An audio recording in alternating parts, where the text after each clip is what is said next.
सुबह का भूला अगर शाम को घर आ जाए तो उसे भूला नहीं कहते। एक महान गुरु के तेजस्वी शिष्य थे रवि। ब्राह्मण थे, इसलिए भिक्षा मांगकर जीवन व्यापन करते थे। नित्य सुबह भिक्षा के लिए जाते और केवल उतना ही लेते जितना की जरूरत हो। उनके इस स्वभाव से सभी बहुत प्रभावित थे और इसी कारण वो एक प्रिय शिष्य थे। एक बार रवि भिक्षा के लिए नगर सेठ के घर गए और जोर से आवाज लगाई, अवती भिक्षा देही। यही सुन एक सुंदर कन्या बाहर आई जिसने रवि को भिक्षा दी। उसकी सुंदरता देख रवि चकित रह गया। उसकी नजर कन्या से हट ही नहीं रहा था। अपने ही आश्रम में जाकर भी रवि को हर समय कन्या की वो मोहनी छवि दिखाई दे रही थी। उनका मन दीक्षा से ज्यादा भिक्षा में लग गया और वे नित्य प्रतिदिन नगर सेठ के घर भिक्षा लेने जाने लगे। रवि भी एक सुडौल शरीर के तेजस्वी थे। कन्या के मन को भी रवि भाने लगा। एक दिन कन्या सब छोड़ रवि के साथ चली। दोनों प्रेम के मोह में जीने लगे। रवि के पास जो भी था वो सब खत्म हो गया। उनके इस व्यवहार के कारण उनकी छवि भी खराब हुई और सभी रवि से दूर हो गया। जिसका आभास तक रवि को न था, वो बस मोहिनी के प्रेम में पड़े हुए थे।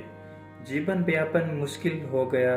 तब उस कन्या ने रवि से कहा कि वो नगर के राजा के पास जाकर 100 दिनार भिक्षा में ले आए, जिससे उनका गुरुकुल चल निकलेगा।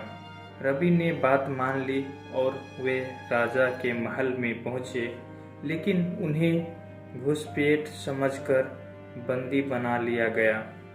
दूसरे दिन राजा के सामने पेश किया गया। तब राजा ने उनसे सब बताने को कहा। रवि ने सत्य का साथ अब तक नहीं छोड़ा था, अतः उसने सारी बात राजा को बताई। यह सुनकर राजा को हंसी आ गई और उसने रवि से मुंह मांगी भिक्षा मांगने को कहा। रवि को इसकी अपेक्षा न थी। उसके मन में लालच आ गया। उसे लगा अच्छा अवसर है, इतना मांग लेना चाहिए कि जीवन पूरा बिना कार्य के कट जाए।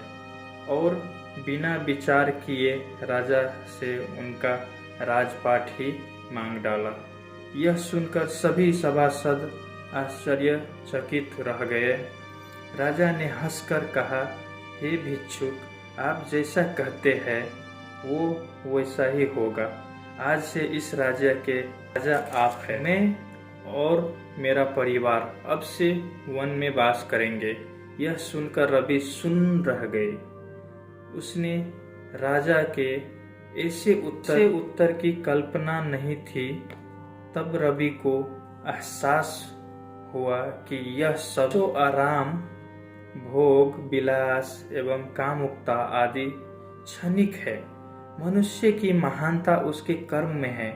इस घटना से रवि को अपने ज्ञान का पुनः आभास हुआ और उसने राजा से हाथ जोड़कर क्षमा मांगी और उनका राजपाट लौटा दिया और स्वयं वापस जाकर अपनी मेहनत से जीवन व्यापन करने लगा और उससे पुनः सबका प्रेम मिला। इस पर कहा गया है कि सुबह का भूला अगर शाम को घर आ जाए तो उसे भूला नहीं कहते। यह कहानी इस कहावत को चरितार्थ करती है। आज के समय के मनुष्य कामुकता के पीछे इस कदर भाग रहा है कि उसे अच्छे बुरे मान सम्मान का भान तक नहीं रह गया है और अगर समय रहते इसका उपाय न किया जाए तो उस मनुष्य का पतन निश्चित है। किसी भी स्थिति में मनुष्य को अपने आधार, मार्ग एवं सत्य को नहीं छोड़ना चाहिए।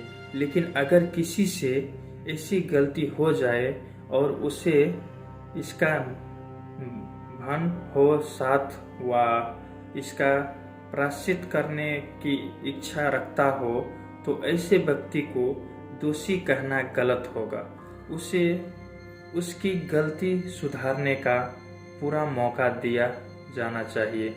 इसीलिए कहते हैं, अगर सुबह का भूला शाम को घर आ जाए तो उसे भूला नहीं कहते। ऐसी ही कई शिक्षाप्रद कहानियों का संग्रह है जिसे आप पढ़ सकते हैं और पसंद आने पर शेयर भी कर सकते हैं। यह सुबह का भूला अगर शाम को घर आ जाए तो उसे भूला नहीं कहते। कहानी आपको कैसी लगी कमेंट अवश्य करें।